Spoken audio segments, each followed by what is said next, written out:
Bonjour et bienvenue dans ce nouveau numéro de Parlement Hebdo. Nous sommes ensemble pour 26 minutes pour revoir le meilleur de l'actu politique et parlementaire de la semaine avec notre invité. Et notre invité cette semaine, c'est Loïc Hervé. Bonjour. Bonjour. Vous êtes sénateur centriste de la Haute-Savoie et vice-président du Sénat. Eh bien, on va revoir avec vous la une de cette semaine. Après une attente interminable, le gouvernement est désormais complet. Principal changement, Nicole Belloubet remplace Amélie Oudéa-Castéra à l'Éducation nationale. Le refus de François Bayrou d'entrer au gouvernement a provoqué un début de crise dans la majorité. Le Parlement veut mieux protéger les élus. L'Assemblée nationale a voté une proposition de loi d'origine sénatoriale. Elle prévoit un durcissement des sanctions envers les agresseurs d'élus. Et puis on reparle de la loi immigration. Les sénateurs centristes et les républicains déposent chacun un texte pour remettre sur la table certaines mesures qui avaient été retoquées par le Conseil constitutionnel. Après un mois d'attente, on connaît enfin la composition complète du gouvernement. Revue d'effectifs avec Mathias Araez. L'heure des ajustements a sonné. Un mois après sa nomination, Gabriel Attal a étoffé son exécutif. Au premier rang, 2 ministres de plein exercice complètent l'équipe gouvernementale pour porter son nombre à 16 membres.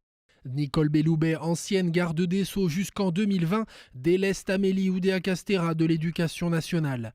Elle conserve les sports et les JO. Stanislas Guerini, macroniste de la première heure, retrouve quant à lui un mois plus tard son portefeuille de la transformation et de la fonction publique. Ce jeudi, c'est principalement le casting des ministres délégués et secrétaires d'État qui était attendu. Là encore, peu de changements. Roland Lescure, Olivia Grégoire et Thomas Cazenave retrouvent leurs fonctions passées.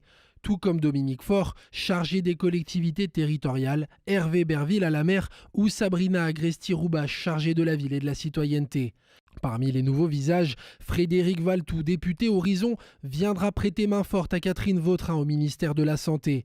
Guillaume Kasbarian, député Renaissance, récupère le logement. Enfin, Marina Ferrari, députée Modem de Savoie, sera en charge du numérique. Malgré sa colère froide, François Bayrou conserve donc 4 Marocains ministériels. Un exécutif de 35 membres, Premier ministre compris, soit 7 de moins que dans la dernière équipe Borne. Loïc Hervé, on a attendu un mois pour avoir la composition complète de ce gouvernement. Pas d'énormes changements. Au final, tout ça pour ça ?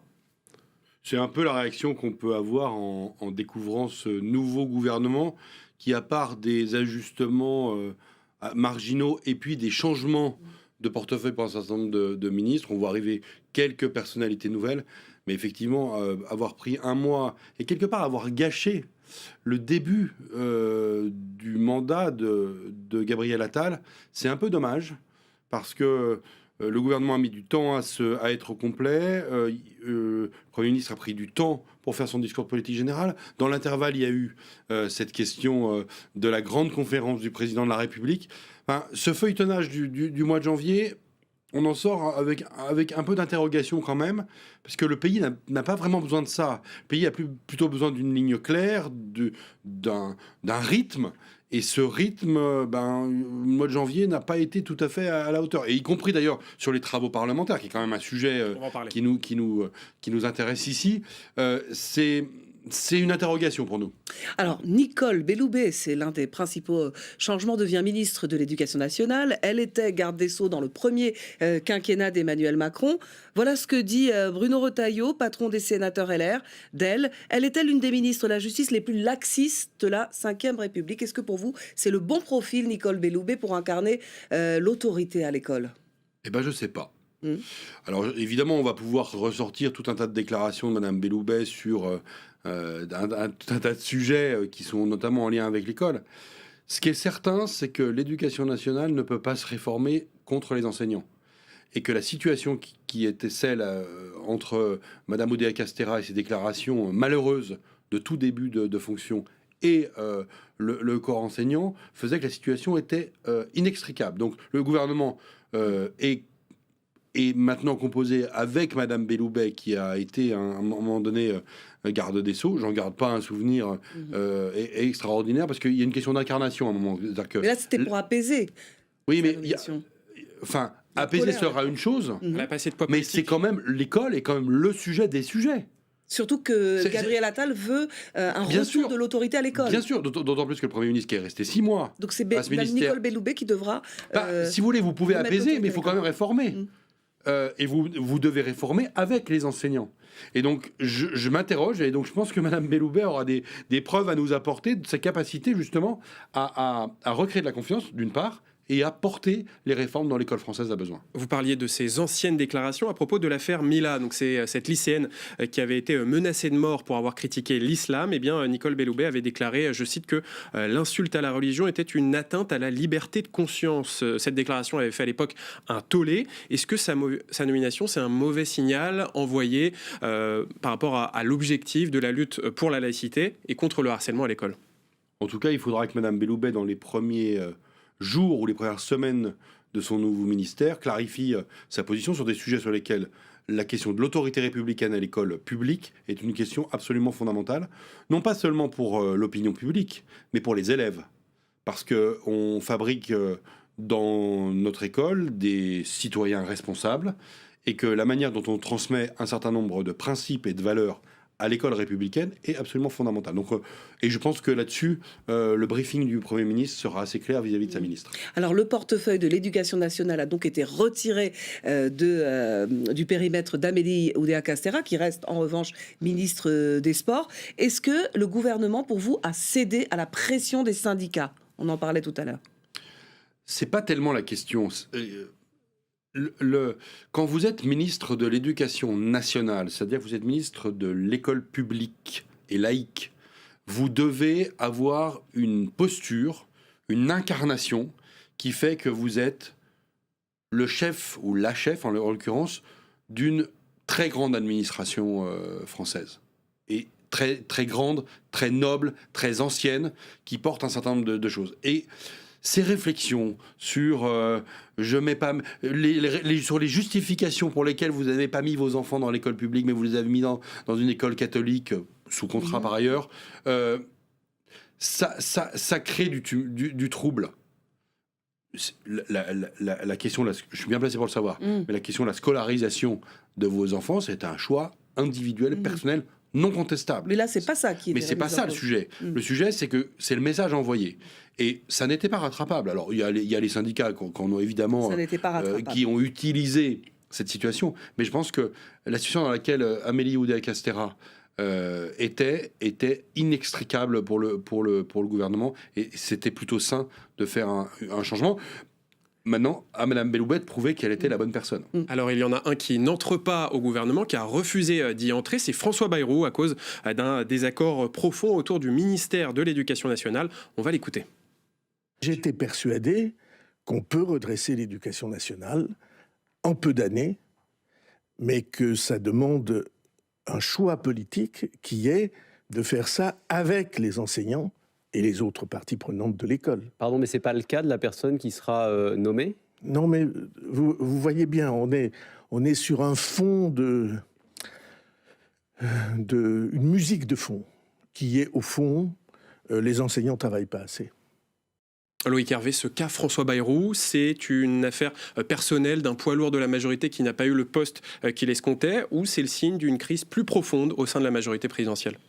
Moi, ce qui se passe dans le bureau du président de la République avec François Bayrou ou dans le bureau de Gabriel Attal avec François Bayrou m'intéresse assez peu. En revanche, quand François Bayrou prend la parole, moi qui suis de cette famille centriste, sans être d'ailleurs dans le parti de François Bayrou, quand François Bayrou prend la parole, je l'écoute toujours. Parce qu'il a souvent une forme de prémonition ou une forme de diagnostic sur le mal français, sur ce qui se passe dans la société française, qui, moi, me fait toujours réfléchir. Je ne suis pas toujours d'accord avec lui, mais c'est une des très grandes figures de la vie politique française, incontestablement.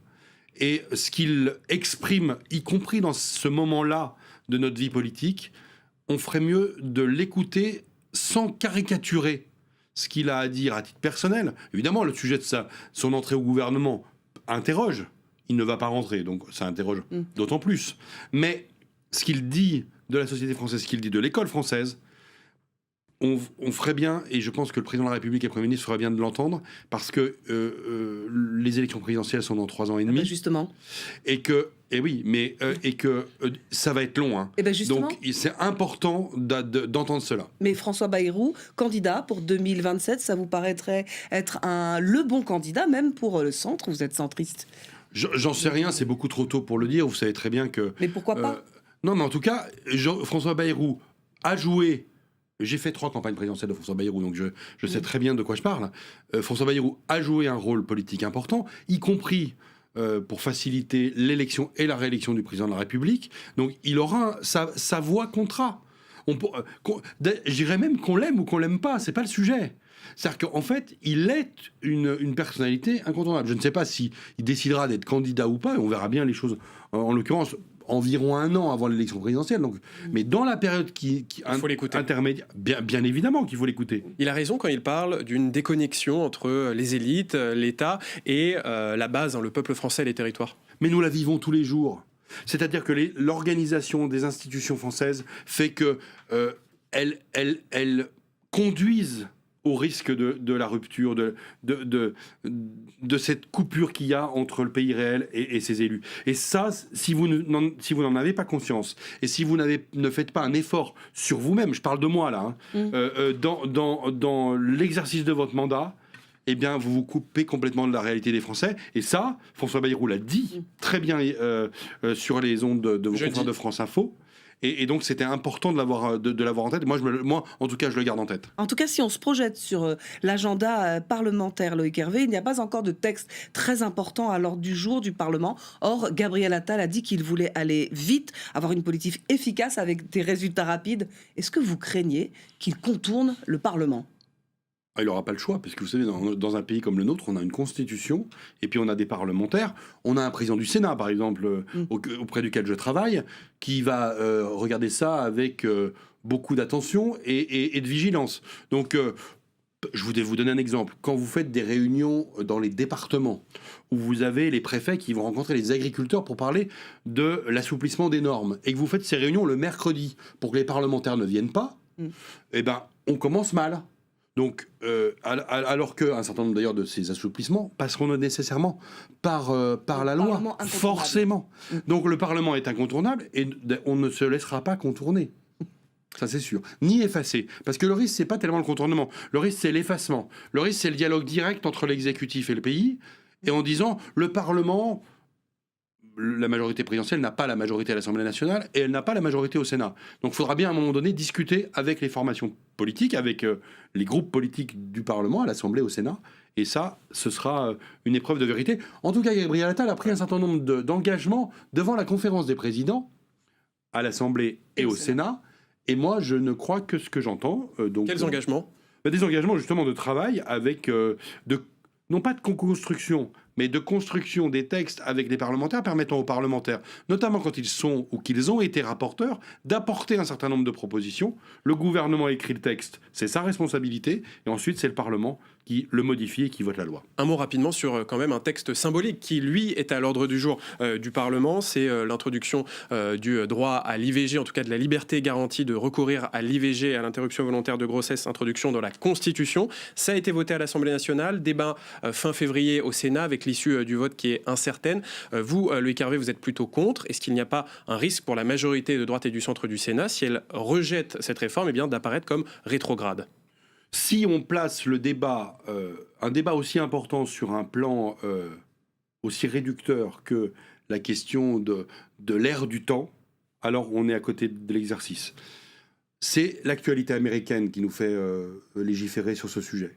Et c'est le fait que la Cour suprême américaine ait décidé, il y a près de 50 ans, de rendre l'interruption volontaire de grossesse fédérale et de revenir sur cette décision très récemment. Mettre cette rédaction dans la Constitution, c'est donner des pouvoirs au Conseil constitutionnel qui sont considérables. Or, le Conseil constitutionnel, on l'a vu sur le texte sur l'immigration, est renforcé depuis 2008 avec la question prioritaire de constitutionnalité. Pour ma part, et dans la mesure d'ailleurs où il n'existe pas dans le texte de protection de la clause de conscience des professionnels de santé sur la question de l'interruption volontaire de grossesse, pour ma part, je ne voterai pas le fait de transférer l'appréciation au Conseil constitutionnel. C'est ça dont vos téléspectateurs doivent être conscients. Les membres du Conseil constitutionnel ne sont pas élus. Ils sont nommés par les hautes autorités de l'État. Le président de la République et les présidents de chambre. On suivra ce débat au Sénat fin février, à la fin du mois. Jusqu'à 7 ans d'emprisonnement et 100 000 € d'amende contre les auteurs de violences envers les élus. Les députés ont adopté une proposition de loi venue du Sénat pour renforcer la sécurité des élus, notamment des maires. Explication de texte avec Elsa Mondingava. L'objectif est simple, mieux protéger les élus contre les violences. L'élu local et le maire en particulier est à portée d'embrassade, à portée d'engueulade, mais il ne doit pas être à portée de baffes, d'insultes, de diffamations. Les agressions contre les élus sont en augmentation, plus 15% entre 2022 et 2023. Si chaque agression était individuellement insupportable, la croissance de leur nombre rend le phénomène absolument intolérable.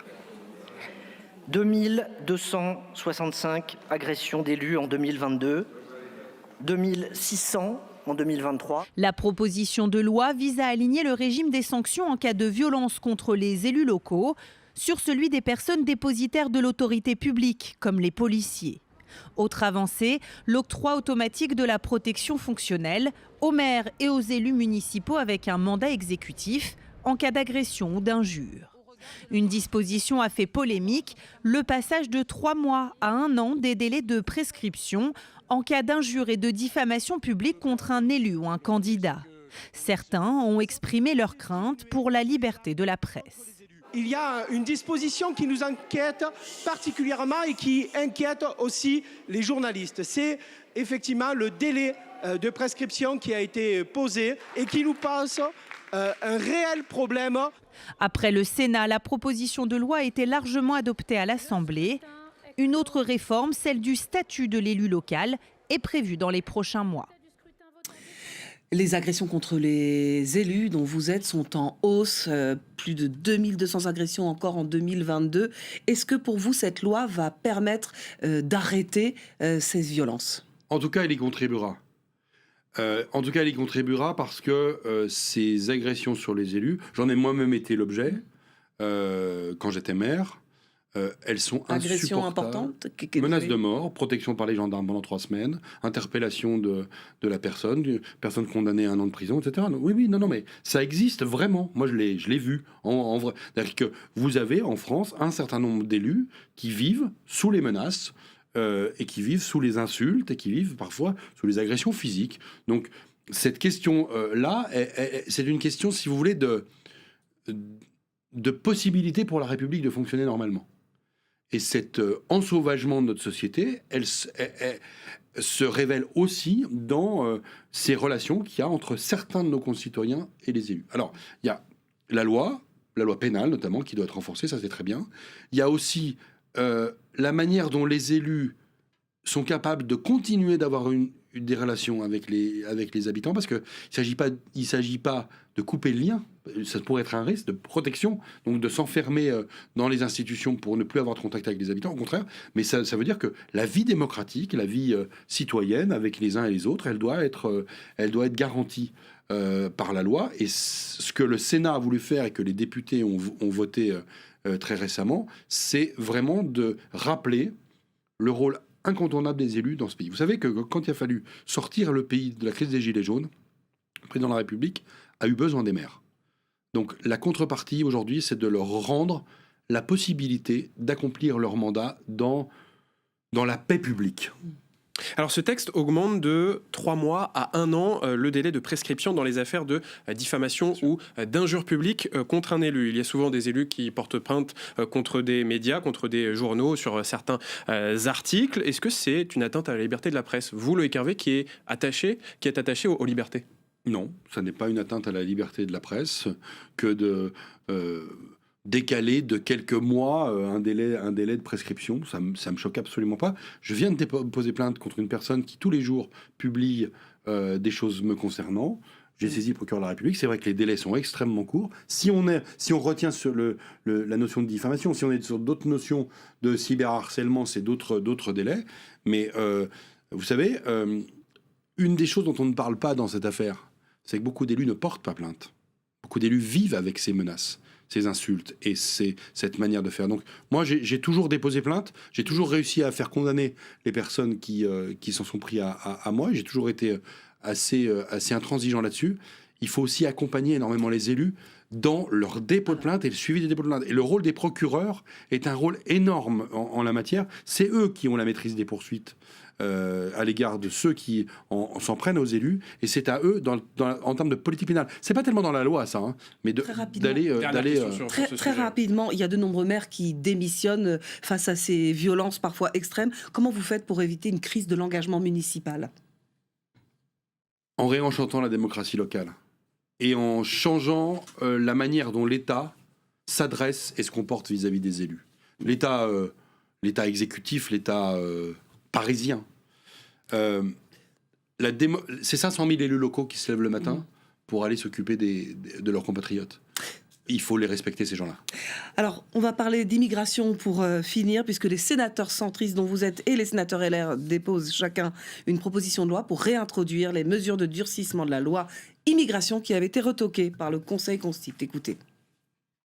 Nous avons repris les articles que le Conseil constitutionnel avait jugés comme étant des cavaliers, c'est-à-dire qu'ils n'avaient pas leur place dans la loi. Donc on a refait une proposition de loi. On verra le moment venu s'il y a lieu de la sortir et de la discuter. Je pense qu'à un moment ou à un autre, il faudra compléter le texte déjà voté.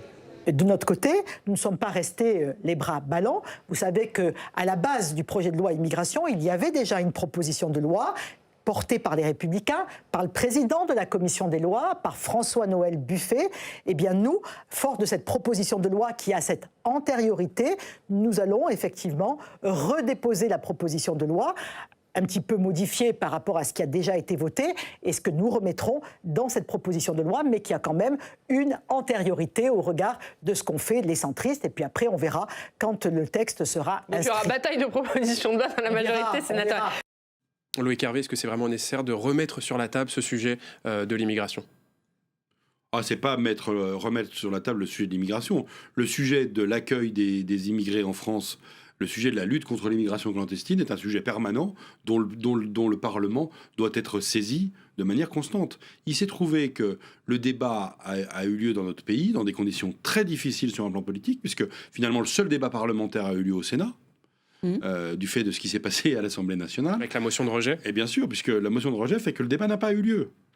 Et que par définition, ce texte a été mal construit, mal voté, puisqu'il manque une des deux parties du texte. Donc ça a conduit le Conseil constitutionnel à prendre une décision qui a écarté des dispositions parce qu'elles n'étaient pas conformes à la Constitution, 2 dispositions essentiellement, et puis beaucoup de dispositions parce qu'elles étaient considérées comme cavaliers législatifs. Donc moi je trouve tout à fait normal que hors sujet, qui ne devait pas être introduit dans ce texte à ce moment-là.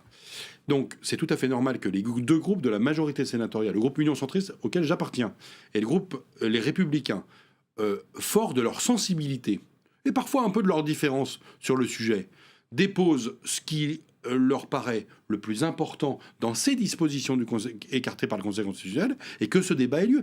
Je ne vois pas pourquoi on interdirait au Parlement de continuer de débattre à ce sujet, et nous, on continuera de débattre à ce sujet dans le cadre du Sénat, de la majorité sénatoriale, et évidemment du débat démocratique qui est forcément le nôtre. Débat au Sénat. En tout cas, le patron des députés Renaissance à l'Assemblée a dit la semaine dernière, il était notre invité à votre place sur ce plateau, il a dit que la loi immigration était derrière nous, laissant entendre que ces députés ne voteraient pas un nouveau texte immigration. Ça veut dire donc que ce débat n'a aucune chance d'aboutir ? C'est pas le président du groupe Renaissance à l'Assemblée nationale qui décide de l'ordre du jour du Parlement, et encore moins de l'ordre du jour du Sénat. Donc nous sommes libres d'une partie de notre ordre du jour, notamment quand il s'agit de propositions de loi. Nous discutons avec le gouvernement, et d'autant plus qu'il est maintenant au complet, sur ces sujets-là. Et il y a eu quand même un deal politique qui a été passé, et qui fait qu'un certain nombre de dispositions ont reçu des avis favorables du gouvernement au Sénat. Je m'en rappelle très bien. Il se trouve que j'étais président de séance d'une partie de ce texte-là. Et donc, des amendements qui ont été votés avec un avis favorable du gouvernement au Sénat doivent être des amendements qui peuvent faire partie du débat démocratique, et on doit continuer à aborder ces sujets-là. Il y a des sujets sur lesquels, pour ma part, je suis beaucoup moins à l'aise, notamment cette question de la caution des étudiants. Donc je trouve très bien que dans notre texte centriste, on ne l'ait pas repris. C'était une aberration, une idiotie de mettre ça dans le texte. Caution pour les étudiants étrangers, les sénateurs, les républicains sont favorables à cette mesure. C'est leur droit, et c'est aussi notre droit d'être contre. Donc dans le cadre du texte global, cette mesure a été adoptée, elle a été écartée par le Conseil constitutionnel. Voilà, continuons le débat. Il n'y a aucun débat qui est interdit. Et vous savez, quand vous avez l'extrême droite qui caracole en tête des sondages pour les élections européennes, l'idée de dire que le sujet migratoire n'est pas un sujet qu'on n'en parlera plus, je suis pas sûr que ce soit un bon signal à envoyer à l'opinion publique. Et réforme de l'AME, donc à venir, mais par voie réglementaire. Et ça, c'est une bonne chose. C'est pas une manière de contourner le Parlement. Non, alors ça, c'est une bonne chose. Et vous aviez 2 articles dans la Constitution. L'article 34, c'est le domaine de la loi. L'article 37, c'est le domaine du règlement et les prérogatives du gouvernement. C'est très bien. Ça permet d'être efficace pour vous. Oui. Et c'est très bien que le gouvernement assume le fait qu'il y a peut-être un certain nombre de choses à régler dans l'AME en France. Donc l'AME, l'aide médicale d'État, qui permet de soigner les étudiants, les étrangers en situation irrégulière. Merci d'avoir été notre invité, Loïc. Avec plaisir. À très bientôt. Ciao, ciao.